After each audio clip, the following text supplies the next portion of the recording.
Hi dears, welcome to Suji's lifestyle. ಹೇಗಿದ್ದೀರಾ? ನೀವೆಲ್ಲರೂ ಚೆನ್ನಾಗಿದ್ದೀರಾ ಅಂತನದು ನನ್ನ ಭಾವನೆ. ಮೊದಲನೇದಾಗಿ ನಿಮ್ಮೆಲ್ಲರಿಗೂ ಸಂಕ್ರಾಂತಿ ಹಬ್ಬದ ಹಾರ್ದಿಕ ಶುಭಾಶಯಗಳು ತಿಳಿಸ್ತಾ ಇರೋದು ಸ್ವಲ್ಪ ಲೇಟಾಗಿದೆ, ಯಾಕಂದರೆ ಇದು ಸಂಕ್ರಾಂತಿ ಬ್ಲಾಗ್ ಆಗಿರುತ್ತೆ. ಸೊ ಇದು ರಂಗೋಲಿಗೆ ಅಂತಲೇ ರೆಡಿ ಮಾಡಿ ಇಟ್ಕೊಂಡಿರೋವಂಥ ಟ್ಯಾಬ್ಲೆಟ್ಸ್, ಅಕ್ಕಿ ಹಿಟ್ಟಿಂದ ಮಾಡಿದ್ದು. ಇದನ್ನು ಸುಮಾರು ಜನ ಏನು ಚಾಕ್ ಪೀಸ್ ಥರ ಬಳಸ್ಬೋದು ಅಂತ ಕೇಳ್ತಾಯಿದ್ರು. ಅದನ್ನು ನಾನಲ್ಲಿ ಡ್ರಾ ಮಾಡಿ ತೋರಿಸ್ದೆ. ಇದನ್ನು ಚಾಕ್ ಪೀಸ್ ಥರ ಬಳಸೋಕ್ಕಾಗಲ್ಲ, ನೀರಲ್ಲಿ ನೆನೆಸ್ಬಿಟ್ಟು ನಂತರ ನಾವು ರಂಗೋಲಿ ಹಾಕೋದಕ್ಕೆ ಉಪಯೋಗಿಸ್ಕೋಬೋದು.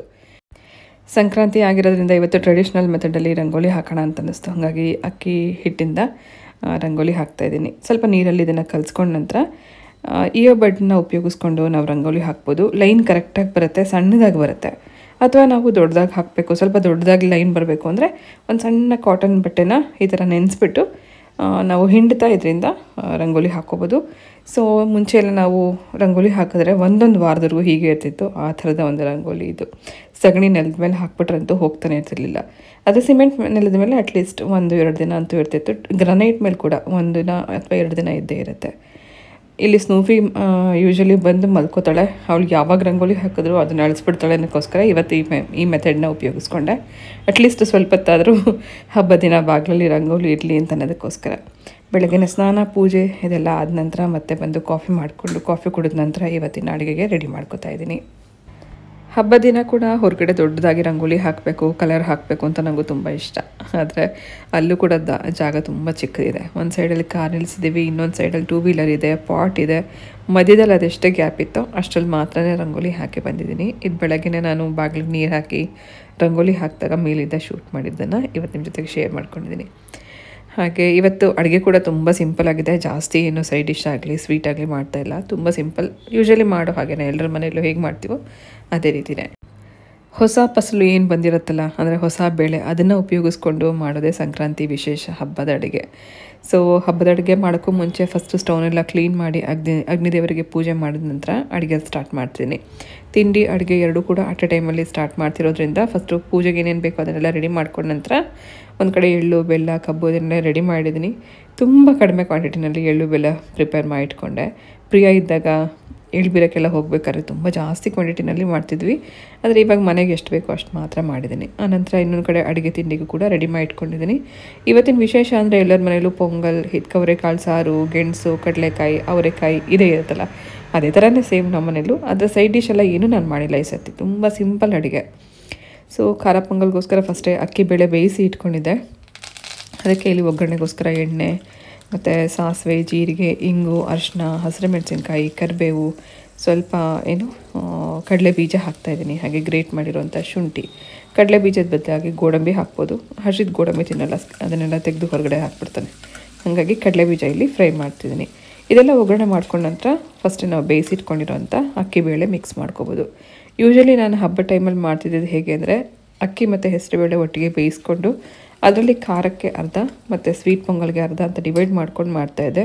ಆದರೆ ಇವತ್ತು ಸ್ವೀಟ್ ಪೊಂಗಲ್ ಸ್ಕಿಪ್ ಮಾಡಿಬಿಟ್ಟೆ. ಯಾಕೆಂದರೆ ಪ್ರತಿದಿನ ಸ್ವೀಟ್ ನೋಡ್ತಾನೆ ಇರ್ತೀವಿ. ಅಂದರೆ ಈ ಪೋರ್ಟರ್ ಮಾಡಲಿಕ್ಕೆ ಅಥವಾ ಕೊರಿಯರಿಗೆ ಕಳ್ಸೋಕ್ಕೆ ಅಂತ ಸ್ವೀಟ್ಸ್ ಮಾಡ್ತಿರೋದ್ರಿಂದ ಯಾರೂ ಇವಾಗ ಸ್ವೀಟ್ ತಿನ್ನೋಕ್ಕೆ ಇಷ್ಟಪಡಲ್ಲ. ಹಾಗಾಗಿ ಮಾಡಿದ್ರೂ ಕೂಡ ಉಳಿದೋಗುತ್ತೆ ಅಂತ ಅನ್ನೋದಕ್ಕೋಸ್ಕರ ಇವತ್ತು ಸ್ವೀಟ್ ಪೊಂಗಲ್ ಮಾಡಲಿಲ್ಲ. ಅದ್ರ ಬದಲಾಗಿ ಮತ್ತೊಂದು ಸ್ವೀಟ್ ರೆಸಿಪಿ ಮಾಡಿದೆ. ಅದೇನು ಅಂತ ನಾನು ನಿಮಗೆ ಮುಂದೆ ತೋರಿಸ್ತೀನಿ. ಹಾಗೆ ಮೇಯ್ನಾಗಿ ಈ ಖಾರ ಪೊಂಗಲ್ಗೆ ಕಾಳು ಮೆಣಸಿನ ಪುಡಿನೇ ಮುಖ್ಯ. ಅದರದೇ ಇದಕ್ಕೆ ಖಾರ. ಹಾಗೆ ಬಿಸಿ ಇರುವಾಗ ಖಾರ ಪೊಂಗಲ್ ತಿನ್ನೋಕ್ಕೆ ತುಂಬ ಚೆನ್ನಾಗಿರುತ್ತೆ. ಇದ್ರ ಜೊತೆಗೆ ಕಾಂಬಿನೇಷನ್ ಆಗಿ ಚಟ್ನಿ ಮಾಡಿದ್ದೆ. ಲಾಸ್ಟಲ್ಲಿ ಮಿಕ್ಸ್ ಮಾಡುವಾಗ ಒಂದು ಸ್ವಲ್ಪ ತುಪ್ಪ ಹಾಕಿ ಮಿಕ್ಸ್ ಮಾಡಿಕೊಂಡು ಬಿಸಿ ಪೊಂಗಲ್ ಜೊತೆಗೆ ಚಟ್ನಿ ಜೊತೆಗೆ ನಾನು ಇದನ್ನು ಸರ್ವ್ ಮಾಡಿದೆ.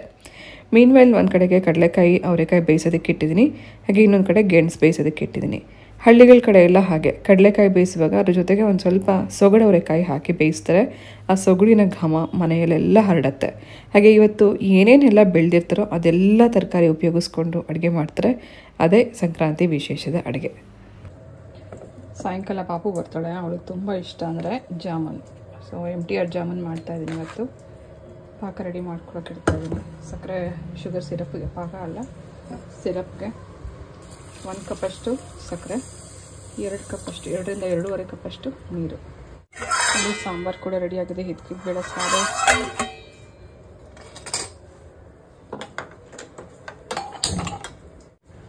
ಶುಗರ್ ಸಿರಪ್ ರೆಡಿ ಆಗೋ ಅಷ್ಟರಲ್ಲಿ ಇದು ಕಲಸಿ ರೆಡಿ ಮಾಡ್ಕೊಂಬೇಡ.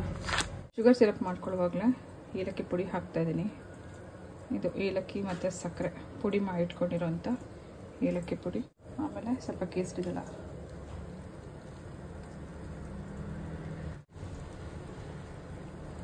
ಜಾಮೂನ್ ಗಂಟಿಲ್ದಂಗೆ ಮಾಡ್ಕೋಬೇಕು ಅಂದರೆ ಇದನ್ನು ಸಾಫ್ಟಾಗಿ ಕಲಿಸ್ಕೋಬೇಕು. ಬರೀ ಫಿಂಗರ್ ಟಿಪ್ಪಿಂದ ಕಲಿಸ್ಬೇಕು. ನಾವು ಚಪಾತಿ ಥರ ನಾದಬಾರ್ದು.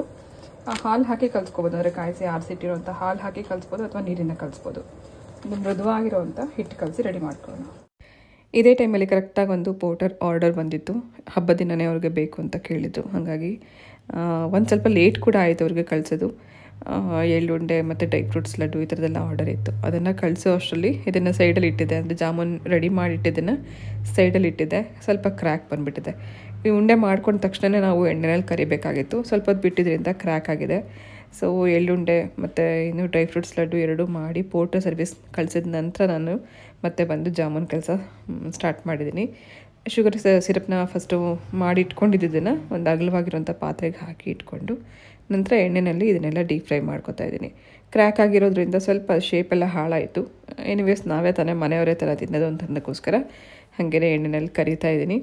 ಸೊ ಸಣ್ಣದಾಗಿ ಉಂಡೆಗಳನ್ನ ಮಾಡಿದ್ದೀನಿ, ಯಾಕಂದರೆ ಮಕ್ಕಳಿಗೆ ಇದನ್ನು ಸರ್ವ್ ಮಾಡ್ತಿರೋದ್ರಿಂದ.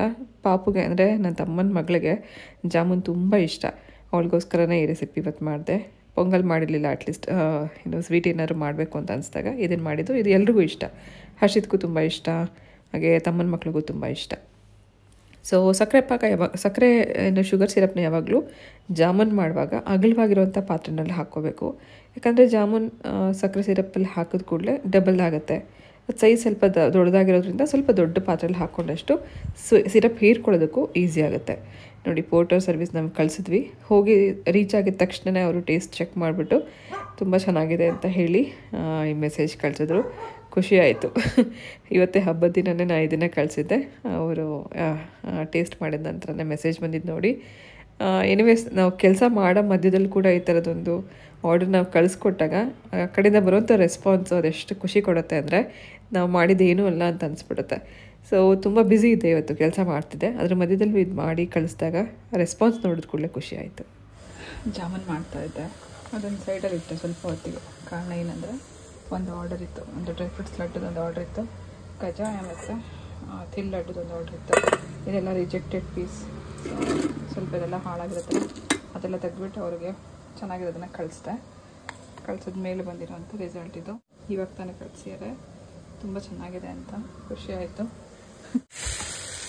ಸ್ವಲ್ಪ ಪಾಪು ಕೊಡ್ತಾಳೆ ಅಂತ ಜಾಮೂನ್ ಮಾಡೋಣ ಅಂತ ಅಂದ್ಕೊಂಡೆ, ಹೀಗಾಯಿತು. ಇವತ್ತು ಹಬ್ಬ ದಿನ ಹರ್ಷಿತ್ಗೂ ಕೂಡ ರಜಾ ಇರಲಿಲ್ಲ. ಅವನು ಕೂಡ ವರ್ಕ್ ಮಾಡ್ತೀಯಾನೆ. ಒಂದು ವರ್ಕ್ ಫ್ರಮ್ ಹೋಮ್ ಆಗಿರೋದ್ರಿಂದ ಅವ್ನ ಕಂಪ್ನಿ ಲಕ್ನೋ ಕಂಪ್ನಿ ಆಗಿರೋದ್ರಿಂದ ಅವ್ರಿಗೆ ಯಾವುದೇ ಸಂಕ್ರಾಂತಿ ಆಗಲಿ ಅಥವಾ ಫೆಸ್ಟಿವಲ್ ಆಗಲಿ ಇಲ್ಲ. ಆ್ಯಸ್ ಯೂಶ್ವಲ್ ಡೈಲಿ ವರ್ಕ್ ಹೇಗಿರುತ್ತೋ ಹಾಗೆ ಇತ್ತು. ಮೀನ್ ಮೇಲೆ ಅವ್ನು ಹೆಲ್ಪ್ ತೊಗೊಂಡು ಈ ಕರ್ಟನ್ಸ್ನೆಲ್ಲ ಇವತ್ತೇ ಚೇಂಜ್ ಮಾಡ್ತಾರೆ. ಸೊ ಅವ್ನಿಗೂ ಕೂಡ ಬ್ಯುಸಿ ಇರ್ತಾನೆ. ಬೆಳಗ್ಗೆಯಿಂದ ಸಂಜೆವರೆಗೂ 6 ಗಂಟೆವರೆಗೂ ವರ್ಕ್ ಇರುತ್ತೆ ಅವನಿಗೆ. ಮಧ್ಯದಲ್ಲಿ ಅವನು ಎದ್ದೇಳೋಕ್ಕೆ ಆಗಲ್ಲ. ಊಟ ತಿಂಡಿ ಎಲ್ಲ ಇಲ್ಲೇ ಆಗ್ತಿರುತ್ತೆ. ಸೊ ಮೇಲ್ಗಡೆ ರೂಮಲ್ಲಿ ವರ್ಕ್ ಮಾಡ್ತಿದ್ದೆ. ಇವತ್ತು ಹಬ್ಬ ಅಂತ ಅನ್ನೋಕ್ಕೋಸ್ಕರ ಕೆಳಗಡೆ ಕರೆದಿದ್ದೆ. ಇಲ್ಲೇ ಕೂತ್ಕೊಂಡು ವರ್ಕ್ ಮಾಡ್ತಾರೆ, ನಂಗೆ ಹೆಲ್ಪ್ ಮಾಡ್ತಾಯಿದ್ದೆ. ಹಾಗೆ ಅಡುಗೆ ಮನೆಯೆಲ್ಲ ಕ್ಲೀನಿಂಗ್ ಎಲ್ಲ ಆದ ನಂತರ ಸಂಜೆ ಪೂಜೆ ಕೂಡ ಮಾಡಿದ್ದಾಗಿದೆ. ಮುಂಚೆ ದೇವ್ರ ರೂಮಲ್ಲಿ ನಾನು ಕಳಶ ಕೂರಿಸ್ತಾ ಇದ್ದೆ. ಕಳಶ ಅಂದರೆ ಕಾಯಿ ಇಟ್ಟು ಕಳಶ ಕೂರಿಸ್ತಾ ಇದ್ದೆ. ಆದರೆ ಇವಾಗ ಲಕ್ಷ್ಮಿ ವಿಗ್ರಹ ಮತ್ತು ಲಕ್ಷ್ಮಿ ಫೋಟೋ ಇದೆಲ್ಲ ಇರೋದ್ರಿಂದ ಕಳಶ ಇಡ್ತಾ ಇಲ್ಲ. ಯಾಕಂದರೆ ನಿಯಮವಾಗಿ ಪ್ರತಿ ವಾರ ನಾವು ಕಾಯಿ ಚೇಂಜ್ ಮಾಡಿ ಅದನ್ನೆಲ್ಲ ತೊಳೆದು ಕ್ಲೀನ್ ಮಾಡಿ ಇಡಬೇಕಾಗತ್ತೆ. ವಿಗ್ರಹ ಆದರೆ ಬೇಗ ಈಸಿಯಾಗಿ ಕ್ಲೀನ್ ಮಾಡ್ಕೋಬೋದು. ಆದರೆ ಕಳಶ ಎಲ್ಲ ಇಟ್ಟಾಗ ತುಂಬ ನಿಯಮವಾಗಿರಬೇಕಾಗತ್ತೆ. ನನ್ನ ಕೆಲಸದ ಮಧ್ಯದಲ್ಲಿ ಅದೆಲ್ಲ ಸ್ವಲ್ಪ ರಿಸ್ಕ್ ಆಗ್ತಿತ್ತು. ಹಾಗಾಗಿ ಈಗ ಕಳಶ ತೆಗೆದು ಬರೀ ವಿಗ್ರಹ ಮಾತ್ರ ಇಟ್ಟು ಪೂಜೆ ಮಾಡ್ತಾಯಿದ್ದೀನಿ. ಹಾಗೆ ನಾನು ನಿಮ್ಗೆ ಇಲ್ಲಿ ತೋರಿಸ್ತಾ ಇರೋದು ಹಬ್ಬಕ್ಕೋಸ್ಕರ ಒಂದು ರೀಸೆಂಟಾಗಿ ಡ್ರೆಸ್ ತರಿಸಿದ್ದೆ. ವಿ ನೆಕ್ ಇರೋಂಥ ಡ್ರೆಸ್ ತುಂಬ ಚೆನ್ನಾಗಿದೆ, ಕಲರ್ ಕಾಂಬಿನೇಷನ್ ಕೂಡ. Hi dears, welcome to Suji's lifestyle. ಮೊದಲನೇದಾಗಿ ನಿಮ್ಮೆಲ್ಲರಿಗೂ ಸಂಕ್ರಾಂತಿ ಹಬ್ಬದ ಹಾರ್ದಿಕ ಶುಭಾಶಯಗಳು. ಯಾವಾಗಲೂ ಕೈಯಲ್ಲಿ ಎಳ್ಳು ಬೆಲ್ಲ ತಟ್ಟೆ ಇಟ್ಕೊಂಡು ವಿಶ್ ಮಾಡ್ತಿದ್ದೆ, ಆದರೆ ಇವತ್ತು ಕಬ್ಬು ಮತ್ತು ಕಬ್ಬಿನ ಜ್ಯೂಸ್ ಇಟ್ಕೊಂಡು ವಿಶ್ ಮಾಡ್ತಿದ್ದೀನಿ. ಕಾರಣ ಏನಂದರೆ ಇದೇ ಸ್ಪೆಷಲ್. ಇವತ್ತು ಸಂಕ್ರಾಂತಿ ಅಂತಂದ್ರೆ ಎಳ್ಳು ಬೆಲ್ಲ ಜೊತೆಗೆ ಕಬ್ಬು ಕೂಡ ತುಂಬ ಸ್ಪೆಷಲ್. ಹಾಗೆ ಕಬ್ಬು ತೊಗೊಂಬರಕ್ಕೆ ಹೋಗಿದಾಗ ನಮಗೆ ಕಬ್ಬಿನ ಜ್ಯೂಸ್ ಕಾಣಿಸ್ತು. ಈ ಜ್ಯೂಸ್ನ ಅಂಗಡಿನಲ್ಲಿ ಇದು ಬಾಟಲ್ ಹಾಕಿ ಸೀಲ್ ಮಾಡಿಕೊಟ್ಟಿದ್ದಾರೆ. ಅದು ನಂಗೆ ತುಂಬ ಇಷ್ಟ ಆಯಿತು. ಯಾಕಂದರೆ ಇದನ್ನ ನಾವು ತೊಗೊಂಬಂದು ಫ್ರಿಡ್ಜಲ್ಲಿ ಇಟ್ಕೊಂಡು ಚಿಲ್ಡಾಗಿ ಕುಡಿಬೋದು. ಹರ್ಷಿತ್ ಅಂತ ಜ್ಯೂಸ್ ಕುಡಿಯೋಕೆ ಕಾಯ್ತಾ ಇದ್ದಾನೆ. ಅದು ಚಿಲ್ಡಾಗಿ ಇದು ಫ್ರಿಜ್ಜಲ್ಲಿ ಇಟ್ಟಿದ್ವಿ, ತಣ್ಣಗಿದೆ. ಚಳಿ ಇವಾಗಿಲ್ಲ, ಬೆಳಗ್ಗೆ ಹೊತ್ತು ಮಾತ್ರ ಚಳಿ ಇರುತ್ತೆ. ಬೆಳಗ್ಗೆ ಹೊತ್ತು ಮಲ್ಕೊಳ್ಳೋಕ್ಕೆ ಇವಾಗ ಒಂಥರ ತಣ್ಣಗಿದೆ ಜ್ಯೂಸ್ ಕುಡಿಯೋದು. ಓಕೆ,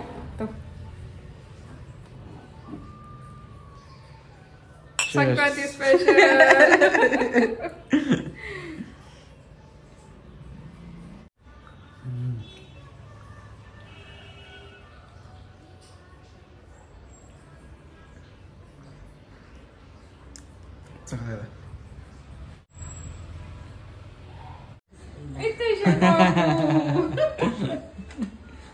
ಇದೇಶಿ ಏನಕ್ಕೆ ಬಂದಿರೋದು? ಏನಕ್ಕೆ ಬಂದಿರೋದು? ಹೇಳ್ಬಿರಕ್ಕೆ. ಅಲ್ಲೇ ಒಳ್ಳೆ ಹ್ಯಾಪಿ ಸಂಕ್ರಾಂತಿ ಹೇಳು. ಎಷ್ಟು ದಿನ ಆಗಿತ್ತು ಪಾಪು ಬಂದೆ, ಇವತ್ತು ಬಂದಿಯಾಳ ಆಲೋಚನೆ. ಹೇಳ್ತಿಲ್ಲ ಅಂತ, ಎಲ್ಲಿ ಅತ್ತ ನಮ್ಮನ್ನ ಕರೆಯೋದೇ ಇಲ್ಲ ಅಂತ ಎಲ್ಲರೂ ಬಿಸಿ ಆಗ್ಬಿಟ್ಟಿದೀವಲ್ಲ, ಇತ್ತೀಚೆಗೆ ಬಂದೇ ಇರ್ಲಿಲ್ಲ. ತುಂಬಾ ದಿನ ಆದ್ಮೇಲೆ ಬಾ ಪುಟ್ಟಿ ಕೂತ್ಕೋ. ಶ್ವೇತಾ ಬಂದಿದ್ದಾರೆ. ಹ್ಯಾಪಿ ಸಂಕ್ರಾಂತಿ ಪುಟ್ಟಿ. ಏನಕ್ಕೆ ಬಂದಿರೋದು ಚಿನ್ನೆ? ಹೇಳ್ಬೀರಕ್ಕೆ. ಆಯ್ತು ಕೊಡು ನಂಗೆ.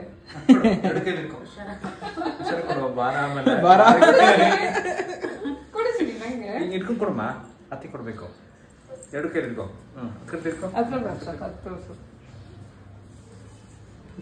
ಸಂಕ್ರಾಂತಿ. Thank you.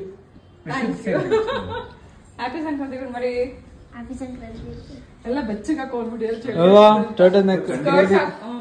ಸ್ಕರ್ಟ್ ಹಾಕೊಂಡಿಲ್ಲಂತೆ, ಚಳಿ ಆಯ್ತು ಅಂತ ಅಂದ್ಬಿಟ್ಟು ಪ್ಯಾಂಟ್ ಶರ್ಟ್ ಹಾಕೊಂಡು ಕರ್ಕೊಂಡ್ ಬಂದಿದ್ದಾರೆ. ಯಾವಾಗ್ಲೂ ಹಿಂದೆ ರೆಡಿಯಾಗಿ ಬರ್ತಾರೆ ಹಬ್ಬಕ್ಕೆ ಅಂದ್ರೆ. ನಾನು ಅಲ್ಲಿಗೆ ಹೋದ್ರು ಅಷ್ಟ, ಏನಾದ್ರು ಬೇರೆ ಬಟ್ಟೆ ಹಾಕೊಂಡ್ರೆ ಬಿಚ್ಬಿಟ್ಟು ಬೇರೆ ಬಟ್ಟೆ ಹಾಕೊಂಡು ಸ್ಕರ್ಟ್ ಎಲ್ಲ ಹಾಕೊಂಡು ರೆಡಿ ಆಗಿರ್ತಲ್ಲ. ನಿನ್ ಫೇವ್ರೇಟ್ ಮಾಡಿದ್ರೆ ನಾನು ಇವತ್ತು.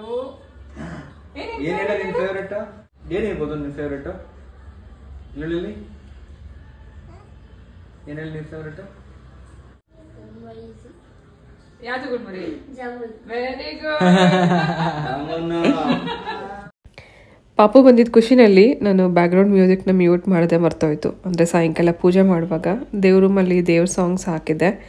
ಅದು ನಾನು ಮಾತಾಡುವಾಗೆಲ್ಲ ಬ್ಯಾಕ್ಗ್ರೌಂಡಲ್ಲಿ ಆ ಸಾಂಗ್ ಬರ್ತಾಯಿದೆ. ಇವಾಗ ಭಯ ಆಗ್ತಿದೆ, ನಾನು ವಾಯ್ಸ್ ಓವರ್ ಮಾಡುವಾಗ ಮ್ಯೂಸಿಕ್ ಕೇಳಿಸ್ಕೊಂಡು ಕಾಪಿರೈಟ್ ಆಗುತ್ತೇನೋ ಅಂತ ಅನ್ನೋ ಒಂದು ಭಯ ಆಗ್ತಿದೆ. ನೋಡಬೇಕು ಈ ವಿಡಿಯೋ ಪೋಸ್ಟ್ ಆದಮೇಲೆ ಏನಾಗುತ್ತೆ ಅಂತ.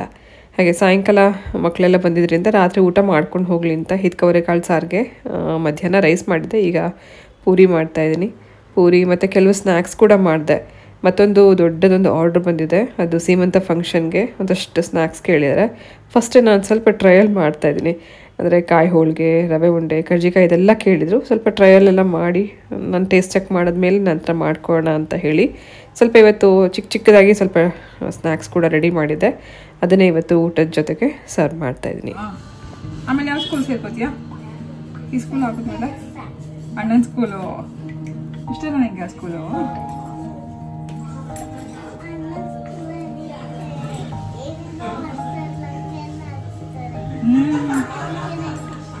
ದೊಡ್ಡ ಸ್ಕೂಲ್ ಅಲ್ಲವಾ? ಎಷ್ಟೊಂದು ಜಾಗ ಇದೆ ಆಟಾಡಕ್ಕೆ ಅಲ್ಲಿ ಅಲ್ವಾ?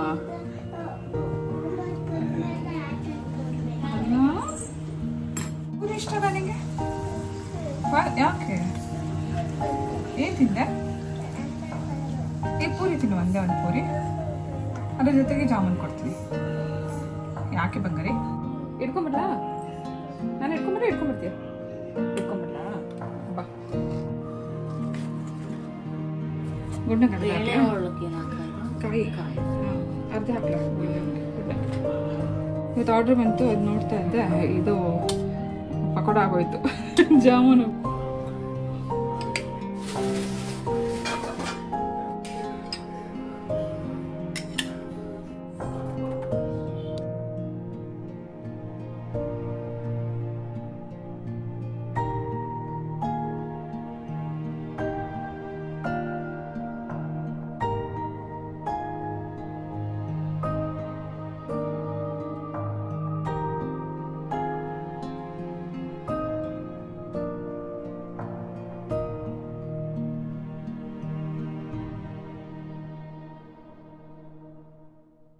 ತಾನೇ ತಮ್ಮನ ಫ್ಯಾಮಿಲಿಯವರು ಹೊರಟ್ರು. ಊಟ ಎಲ್ಲ ಮುಗಿಸ್ಕೊಂಡು ಒಂದು ಮೂವಿ ನೋಡಿಕೊಂಡು ಈಗ ತಾನೇ ಹೊರಟ್ರು. ಇವತ್ತು ತುಂಬ ದಿನದ ನಂತರ ಒಂದು ಕ್ವಾಲಿಟಿ ಟೈಮ್ ಸ್ಪೆಂಡ್ ಮಾಡಿದ್ದೀನಿ ಅಂತ ಅನ್ನಿಸ್ತಾ ಇದೆ. ಮಕ್ಕಳು ಕೂಡ ಇವಾಗ ಬರ್ತಿರ್ಲಿಲ್ಲ, ತುಂಬಾ ಕಮ್ಮಿ ಆಗುತ್ತೆ. ಯಾಕಂದರೆ ಎಲ್ಲರೂ ಬ್ಯುಸಿ. ರಂಗತನು ಬೆಳಗ್ಗೆ ಇದು ಕ್ಲಿನಿಕ್ ಹೊರಟೋಗ್ತಾನೆ, ಶ್ವೇತಾ ಪಾರ್ಲರ್, ಮತ್ತು ಮಕ್ಕಳು ಸ್ಕೂಲು ಇದೆಲ್ಲ ಇರ್ತಿದ್ದರಿಂದ ನಮಗೂ ಹೋಗೋಕ್ಕಾಗ್ತಿರ್ಲಿಲ್ಲ, ಅವರು ಈ ಕಡೆ ಬರೋಕ್ಕಾಗ್ತಿರ್ಲಿಲ್ಲ. ಇವತ್ತು ಪಾಪು ಎಳ್ಬಿರಕ್ಕೆ ಅಂತ ಬಂದಿದ್ದು, ಅವಳ ಜೊತೆಗೆ ಒಂದಷ್ಟು ಟೈಮ್ ಸ್ಪೆಂಡ್ ಮಾಡಿದ್ದು ನಂಗೆ ತುಂಬ ಖುಷಿ ಆಯಿತು. ಹಾಗೆ ತುಂಬ ಚಿಕ್ಕವಳಿದ್ದಾಗ ಪ್ರಿಯಾ ತುಂಬ ಚಿಕ್ಕವಳಿದ್ದಾಗ ಹೀಗೆ ಎಲ್ಲರ ಮನೆಗೂ ಹೇಳ್ಬೀರಕ್ಕೆ ಹೋಗ್ತಾ ಇದ್ಲು. ನನಗೆ ಪರಿಚಯ ಇಲ್ದಿದ್ದವರೆಲ್ಲರೂ ಅವಳಿಗೆ ಪರಿಚಯ, ಅವಳ ಹೆಸರು ಹೇಳ್ಕೊಂಬರೋರು ಯಾರೇ ಬಂದ್ರೂ. ಪ್ರಿಯಾ ಅವ್ರ ಮನೆ ಇದೇನಾ, ಪ್ರಿಯಾ ಅವ್ರ ಅಮ್ಮ ನೀವೇನಾ ಅಂತ ಕೇಳ್ಕೊಂಬರೋರು. ಎಳ್ಬೀರಕ್ಕೆ 4 ಗಂಟೆಗೆ ಸ್ಟಾರ್ಟ್ ಮಾಡಿದ್ರೆ ನೀಟಾಗಿ ಅವತ್ತು ಲಂಗ ದಾವಣಿ ಹಾಕ್ಕೊಂಡು ಅಥವಾ ಸೀರೆನೋ ಏನಾದ್ರು ಹಾಕ್ಕೊಂಡು ಟ್ರೆಡಿಷ್ನಲ್ ಆಗಿ ಏನೋ ಮೇಕಪ್ ಎಲ್ಲ ಮಾಡ್ಕೊಂಡು ರೆಡಿಯಾಗಿ 4 ಗಂಟೆಗೆ ಎಳ್ಬೀರಕ್ಕೆ ಹೋದ್ರೆ ಸುಮಾರು ಒಂದು 25-30 ಮನೆಗಳಿಗೆ ಹೋಗ್ತಿದ್ಲು ಅವಳು. ರಾತ್ರಿ 9 ಗಂಟೆವರೆಗೂ ಎಳ್ಬೀರ್ತಾ ಇದ್ದಿದೆ ಅವಳ ಫ್ರೆಂಡ್ ಮನೆಗೆ. ಮತ್ತೆ ನಾವು ರೆಂಟೆಡ್ ಹೌಸಲ್ಲಿ ಏನಿದ್ವಿ ಅಲ್ಲಿ ಸುಮಾರು ಮನೆಗಳೆಲ್ಲ ಪರಿಚಯ ಇತ್ತು. ಎಲ್ಲರ ಮನೆಗೂ ಹೋಗಿ ಎಲ್ಲಾರ ಮನೇಲೂ ಮಾತಾಡ್ಕೊಂಡು ಎಳ್ಬೀರಿ ಮತ್ತೆ ಅದನ್ನೆಲ್ಲ ವಾಪಸ್ ಇಸ್ಕೊಂಡ್ಬಂದು ನಾವ್ ಎಷ್ಟು ಎಳ್ ಮಾಡಿರ್ತಿದ್ವೋ ಅಷ್ಟೇ ವಾಪಸ್ ಬಂದಿರ್ತಿದ್ವು. ಯಾಕಂದ್ರೆ ಎಲ್ಲರ ಮನೆಗೂ ಎಳ್ಬೀರಕ್ ಹೋದಾಗ ಅದೇ ತರ ಎಳ್ಳು ವಾಪಸ್ ಕಳ್ಸೋರಲ್ಲ. ಹಂಗಾಗಿ ಎಳ್ಳು ಬೆಲ್ಲ ಎಲ್ಲ 1 ವಾರಕ್ಕೆ ಮುಂಚೆ ನಾನು ಅವಾಗೆಲ್ಲ ಮಾಡಕ್ ಸ್ಟಾರ್ಟ್ ಮಾಡ್ತಿದ್ದೆ. ಯಾಕಂದ್ರೆ ಕ್ವಾಂಟಿಟಿ ಕೂಡ ಜಾಸ್ತಿ ಇರ್ತಿತ್ತು. ಎಲ್ಲರ ಮನೆಗೂ ಹೋಗಿ ಕೊಡೋದಕ್ಕೆ ಸುಮಾರು 25-30 ಮನೆಗಳಿಗೆ ಹೋಗ್ತಾ ಇದ್ಲು ಅವಳು. ಅವಳ ಫ್ರೆಂಡ್ಸ್ ಮನೆ ಮತ್ತೆ ನಮ್ಮ ರೆಂಟೆಡ್ ಹೌಸ್ ಏರಿಯಾದಲ್ಲಿ ಸುಮಾರು ಮನೆಗಳಿತ್ತು, ಅಲ್ಲಿಗೆ. ತುಂಬಾ ಚೆನ್ನಾಗಿತ್ತು. ಈ ತರದ ಹಬ್ಬಗಳು, ವರಮಹಾಲಕ್ಷ್ಮಿ ಹಬ್ಬ, ಗೌರಿ ಗಣೇಶ ಹಬ್ಬ, ದೀಪಾವಳಿ ಮತ್ತೆ ಈ ತರ ಸಂಕ್ರಾಂತಿ, ಈ ತರದ ಹಬ್ಬಗಳೆಲ್ಲ ಮಕ್ಳ ಜೊತೆಗಿದ್ದಾಗಲೇ ಆ ತರ ಹಬ್ಬ ಸೆಲೆಬ್ರೇಟ್ ಮಾಡ್ಲಿಕ್ಕೆ ಒಂದು ಖುಷಿ ಇರುತ್ತೆ. ಅವ್ರಿಗೂ ಹೇಳ್ಕೊಡ್ತಾ ನಾವು ಮಾಡೋಕ್ಕೂ ಚೆನ್ನಾಗಿರುತ್ತೆ. ಈಗ ನೋಡಿ ನಮ್ಮ ಮನೇಲಿ ಯಾರು ಬೀರವರೇ ಇಲ್ದಂಗೆ ಆಗೋಗಿದೆ. ಪ್ರಿಯಾ ಇವಾಗ ಹೊರಗಡೆ ದೇಶದಲ್ಲಿದ್ದಾಳೆ. ಇಲ್ಲಿದ್ರು ಕೂಡ ಒಂದು 4-5 ಮನೆಗೆ ಹೋಗ್ತಿದ್ಲು ಅಷ್ಟೇ. ಅವ್ರ ಫ್ರೆಂಡ್ಸ್ ಮನೆಗೆಲ್ಲ ಹೋಗಿ ಕೊಟ್ಬಿಟ್ಟು ಬರ್ತಿದ್ಲು ಅಷ್ಟೇ. ಮಕ್ಳು ತುಂಬಾ ಚಿಕ್ಕವರಿದ್ದಾಗಲೇ ಅದೆಲ್ಲ ನಾವು ಜಾಸ್ತಿ ಎಂಜಾಯ್ ಮಾಡೋಕ್ಕಾಗತ್ತೆ. ಮಕ್ಳು ತುಂಬಾ ಚಿಕ್ಕವರಿದ್ದಾಗಲೇ ನಾವು ಜಾಸ್ತಿ ಅವ್ರ ಜೊತೆಗೆ ಟೈಮ್ ಸ್ಪೆಂಡ್ ಮಾಡ್ತಾ ತುಂಬಾನೇ ಏನೋ ಕಲಿಯೋಕ್ಕೂ ಸಿಗತ್ತೆ, ಹಾಗೆ ಅವ್ರಿಗೂ ಕಲ್ಸಕ್ಕೂ ಸಿಗತ್ತೆ. ಒಂದು ಕ್ವಾಲಿಟಿ ಟೈಮ್ ಸ್ಪೆಂಡ್ ಮಾಡುವಂತ ಟೈಮ್ ಕೂಡ ಅವ್ರು ಚಿಕ್ಕವ್ರು ಇರುವಾಗ ಮಾತ್ರನೇ. ದೊಡ್ಡವರಾದ್ಮೇಲೆ ಎಲ್ಲ ಅವ್ರವ್ರ ಕೆಲಸ, ಅವ್ರವ್ರ ಎಜುಕೇಶನ್ ಅಂತ ಎಲ್ಲ ದೂರ ಹೊಟ್ಟೋಗ್ತಾರೆ. ಆದಷ್ಟು ಮಕ್ಕಳು ಚಿಕ್ಕವ್ರು ಇರುವಾಗ ಈ ತರದ ಹಬ್ಬಗಳನ್ನೆಲ್ಲ ಜಾಸ್ತಿ ಹೇಳ್ಕೊಟ್ಟು ಅವ್ರಿಗೆ ಬೆಳೆಸ್ತಾ ಕಲಿಸ್ತಾ ಸೆಲೆಬ್ರೇಟ್ ಮಾಡೋದಿದೆಯಲ್ಲ, ಅದ್ರ ಮಜಾನೇ ಬೇರೆ ಅಂತ ಹೇಳ್ಬೋದು. ಅದೊಂದು ಕಳೆ. ಹೆಣ್ಮಕ್ಳು ಮನೇಲಿದ್ದಾಗ ಈ ತರದ ಹಬ್ಬಗಳನ್ನೆಲ್ಲ ಮಾಡ್ಬೇಕಾದ್ರೆ ಒಂದು ಹೊಸ ಕಳೆ ಇರುತ್ತೆ, ಖುಷಿ ಇರುತ್ತೆ, ಸಂಭ್ರಮ ಇರುತ್ತೆ. ಇವತ್ತು ನಮ್ಮನೇಲಿ ಹೆಂಗ್ ಅನ್ಸ್ತಿದೆ, ಒಂಥರ ಖಾಲಿ ಹಬ್ಬ ಮಾಡ್ತಾ ಇದೀನಿ ಆದ್ರೆ ಏನೋ ಒಂಥರ ಮಾಡ್ಬೇಕು ಹಬ್ಬ ಅನ್ನೋ ತರ ಇತ್ತು. ಇವಾಗ ಸಾಯಂಕಾಲ ತಮ್ಮನ್ ಫ್ಯಾಮಿಲಿಯವ್ರು ಬಂದಿದ್ದು, ಶ್ವೇತಾ ಮತ್ತೆ ಪಾಪು ಎಲ್ಲ ಬಂದಿದ್ದು. ನಂಗೆ ಅದೆಷ್ಟು ಖುಷಿ ಆಯ್ತು ಅಂತಂದ್ರೆ ತುಂಬಾ ಹೊತ್ತು ಅವ್ರ ಜೊತೆಗೆ ಮಾತಾಡ್ತಾ ಕುತ್ಕೊಂಡಿದ್ವಿ, ಟಿವಿ ನೋಡಿದ್ವಿ, ಊಟ ಮಾಡಿದ್ವಿ. ಚೆನ್ನಾಗಿತ್ತು ಇವತ್ತಿನ ದಿನ. ಒಂದೊಂದ್ಸತಿ ಬೇಜಾರಾಗುತ್ತೆ, ಮಕ್ಳೆಲ್ಲ ಎಷ್ಟು ಬೇಗ ದೊಡ್ಡವರಾಗ್ಬಿಟ್ರಲ್ಲ, ಮಕ್ಳು ತುಂಬಾ ಚಿಕ್ಕವರಿದಾಗ್ಲೇ ಚೆನ್ನಾಗಿತ್ತು, ಅವ್ರ ಹಂಗೆ ಇದ್ಬಿಡ್ಬೇಕಾಗಿತ್ತು ಅಂತ ಅನ್ಸುತ್ತೆ. ಬಟ್ ಏನ್ ಮಾಡಕ್ಕಾಗತ್ತೆ, ಕಾಲ ಬದಲಾದಂಗೆ ಮಕ್ಳ ಬೆಳವಣಿಗೆ ಆದಂಗೆ ಕ್ರಮೇಣ ಎಲ್ಲಾನು ಬದಲಾಗ್ತಾ ಹೋಗುತ್ತೆ. ಅದಕ್ಕೆ ನಾವು ಕೂಡ ಅಡ್ಜಸ್ಟ್ ಮಾಡ್ಕೊಳ್ಳೇಬೇಕು. ಹಾಗೆ ಇವತ್ತು ಈ ಸಿಂಪಲ್ ಹಬ್ಬದ ವ್ಲಾಗ್ ನಿಮ್ಮ ಜೊತೆಗೆ ಶೇರ್ ಮಾಡ್ಕೊಂಡಿದ್ದೀನಿ. ಸಿಂಪಲ್ ಸಂಕ್ರಾಂತಿ ಹಬ್ಬದ ವ್ಲಾಗ್ ನಿಮಗೆ ಹೇಗನ್ನಿಸ್ತು ಕಮೆಂಟ್ ಮಾಡಿ ತಿಳಿಸಿ. ವಿಡಿಯೋ ಇಷ್ಟ ಆಗಿದ್ರೆ ಲೈಕ್ ಮಾಡಿ. ಹೊಸಬ್ರು ಯಾರು ನೋಡ್ತಾ ಇದ್ರೆ ಪ್ಲೀಸ್ ನನ್ನ ಚಾನಲ್ನ ಸಬ್ಸ್ಕ್ರೈಬ್ ಮಾಡ್ಕೊಂಡು ನೋಡಿ ಅಂತ ಹೇಳ್ತಾ ಮತ್ತೊಮ್ಮೆ ನಿಮ್ಮೆಲ್ಲರಿಗೂ ಸಂಕ್ರಾಂತಿ ಹಬ್ಬದ ಹಾರ್ದಿಕ ಶುಭಾಶಯಗಳನ್ನ ತಿಳಿಸ್ತಾ ನಾನು ಹೊರಡ್ತಾ ಇದ್ದೀನಿ. ಮತ್ತೆ ಸಿಗ್ತೀನಿ ನಾಳೆ ಇನ್ನೊಂದು ಇಂಟ್ರೆಸ್ಟಿಂಗ್ ಆಗಿರುವಂಥ ವ್ಲಾಗ್ ಜೊತೆಗೆ. ಹೋಗ್ಬರ್ಲಾ?